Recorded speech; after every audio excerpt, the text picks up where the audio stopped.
What's up, Wise Flyers? David here. Today I'm going to tell you 4 strategies of how to maximize your miles and points through 2-player mode. So when it comes to credit cards and travel points, having a partner in crime can definitely help you earn a lot more points in the process. Ever since I met my wife, she was on board with getting credit cards and travel points because she saw all the benefits I was getting with getting free hotel nights, free flights. So she was all about it and she really wanted to get the same benefits as well. So if you have a husband, wife, boyfriend, girlfriend, just a travel partner, make sure you guys watch this video together so you guys can maximize these strategies. And if you have a partner who is curious about this or a little skeptical, watch this video with them so that they learn how they can actually get a bunch of free travel as well. Before I get started, I just want to share some of the benefits. I'll show you some pictures and videos of how my wife and I were able to take advantage of having 2 people get credit cards and travel points in this process and get some free travel. So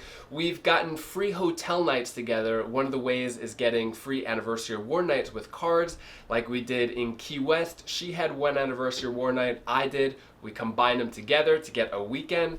Also with flights, rather than just me earning all of the miles for a certain flight, having 2 people could definitely make it a lot easier, especially since we're traveling with family. We have 2 kids and both of us earning miles and points definitely helps to cover everybody. Rather than just one person in the family and try to cover all of the family members, having 2 people, if not 3 or 4, however many 18-year-olds there are, you guys could all combine it together and get a lot more free travel. Sometimes my wife may have certain points or miles that I don't, so we're able to go into her account and use hers instead of mine, and we're still always covered for trips that we have in mind. So now that you know some of the benefits of 2-player mode, let's get into those 4 strategies and I'll show you how to maximize your miles and points for 2-player mode. The first strategy is to combine your finances. So credit score is definitely a must for you and your partner to have at least 700 if you're getting involved with credit cards and travel points. This way you could get the best travel cards there are. Another part of this is what income you're putting on your credit card applications.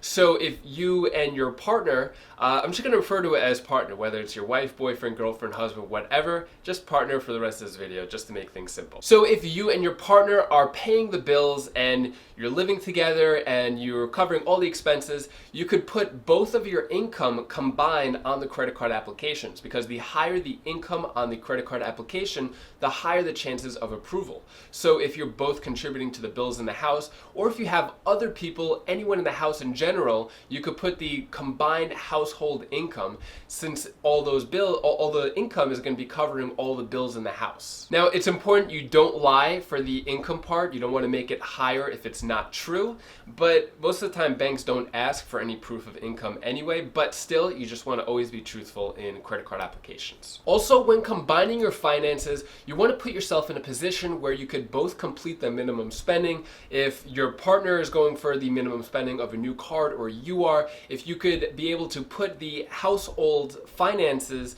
or the charges that you may make, or just kind of be flexible with the charges that you could cover with when completing the minimum spending, especially if the minimum spending is a little higher than your normal monthly spending. Of course, you don't want to spend any money that you don't have just to complete the minimum spending, but if you could combine your spending together for certain charges that you normally make, even if it's on an individual basis, that'll definitely help you complete the minimum spending and get more cards for more sign-up bonuses.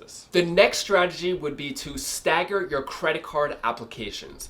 So there are a lot of different rules and restrictions for each bank when applying for credit cards. For example, the Chase 524 rule: if you've opened 5 cards or more in the past 24 months, you won't be eligible for any Chase credit card. So you want to keep that in mind. And maybe one of you will stay under 524 and will go for any Chase offers that are available, while the other person is over 524 and getting all of the other cards that could offer other ongoing benefits, such as free check bags for certain flights, like with American Airlines, or to get certain hotel perks and elite statuses that other hotel cards offer. Ultimately, you want to sit down with your partner and discuss what your travel plans are, what type of travel you want to do, and what flights you're going to need and hotel, and decide what is the best strategy for you both. Because also you have to keep in mind the 24-month rule. You are allowed to get certain cards multiple times by waiting 24 months from the time you get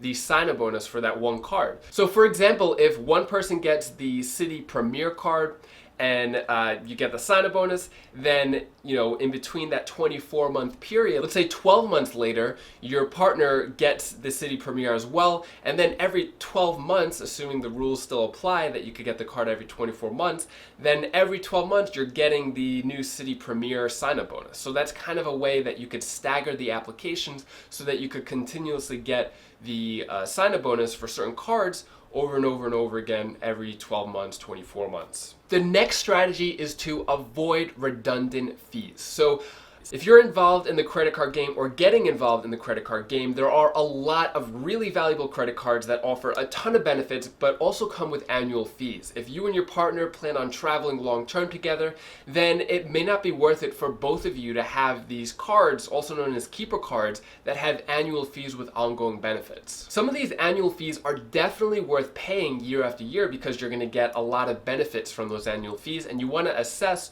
whether or not you're actually going to get benefits from paying that annual fee. For example, a lot of the co-branded airline cards like with United, Delta, American Airlines, a lot of those offer free check bags for you and a partner. So it may not make sense for you both to have an airline card, co-branded card, and get the ongoing benefits of the check bag or priority boarding, especially since it covers multiple people on the itinerary. I think it's definitely worth getting those cards for the sign-up bonus, but to keep both those cards long-term and pay the annual fee for the same benefits, I don't think that part is worth it. With Chase cards, it doesn't make sense for both of you to pay the annual fee for, let's say, a Chase Sapphire Reserve, Chase Sapphire Preferred, or a Chase Ink Preferred, because Chase allows you to transfer your Chase Ultimate Reward points between people for free. So if one of you has the no annual fee cards, such as the Freedom cards, or the Chase Ink Cash or Chase Ink Unlimited, which are the business cards,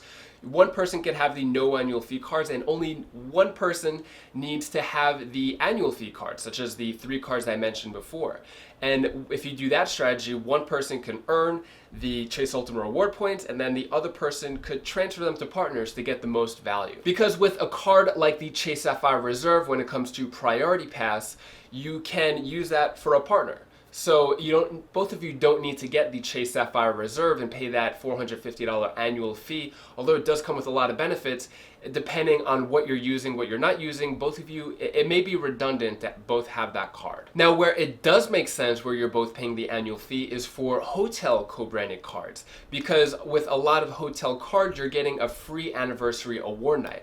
And with the example I mentioned earlier on in the video, if you have a free anniversary award night with the card when paying the annual fee, and your partner has an anniversary award night when paying the annual fee with that card, you can combine it together to get a weekend night. This way it's not just one person, one night. You could get 2 cards for 2 nights and combine it together. For example, some of the best hotel credit cards that come with a yearly free anniversary night would be the Chase World of Hyatt card, the Hilton Honors Aspire card, the IHG Club Rewards Club Premier card, Marriott Bonvoy Boundless card, and the Marriott Bonvoy Brilliant card.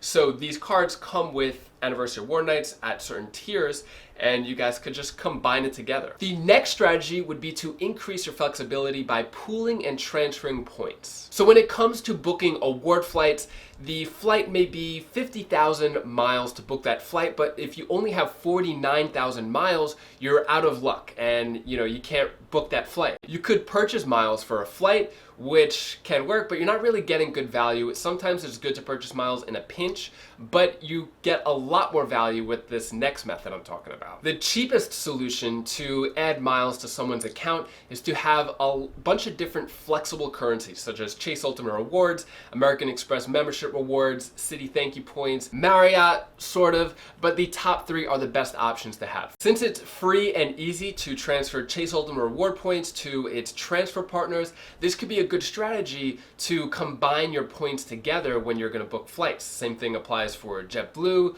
or Southwest, if you need those extra miles or points, then having it in a flexible currency and waiting for the right moment to transfer or kind of pool it together for a certain itinerary, this could be a great strategy to save. It's important to note it may not always make sense to become an authorized user for your partner, because when you become an authorized user on personal cards and some business cards, it actually counts towards your 524, so you want to keep that in mind when you're creating authorized users. And for Amex, if you want to transfer points into a loyalty account of an authorized user, starting in September, the authorized user has to be an authorized user for at least 90 days before you can make that transfer. If you're going to transfer Citi Thank You points between each other, there is a bit of a catch there. You're allowed to transfer 100,000 Citi Thank You points in a year, but as soon as you transfer those points over to another account, they expire within 90 days, and there's nothing you could do to extend that expiration date.